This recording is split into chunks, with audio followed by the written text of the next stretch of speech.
बारू टोला या जवार के मन तो पे डोलल बावे यादो सरकार के। अरे आगे भी बोलबो होली में ही लइले बारू टोला या जवार के मन तो पे डोलल बावे यादो सरकार के। देबू न तो होई बड़ी यारी से डाला वाला जादू जी के पिचकारी से डाला वाला जादू जी के पिचकारी से। दादाई का कहता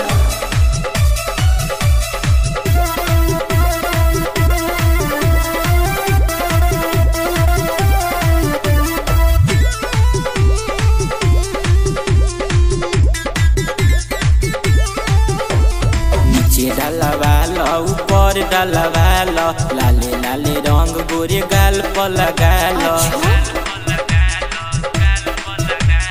नीचे डालवालो ऊपर डालवालो लाले लाले रंग गोरे गाल पर लगालो। आइल बानी पूरा तैयारी से डालवालो जादू जी के पिचकारी से डालवालो जादू जी के पिचकारी से। अपन मुंह ना देखला मरद से मिली तो के माजा ढेर जदी बोला तो मिल जाई साजा। पहिरा मरद से मिली तो के माजा ढेर जदी बोला तो मिल जाई साजा। सुमन बिहारी और कोइल से डाला वाला जादू जी के पिचकारी से डाला वाला जादू जी के पिचकारी से।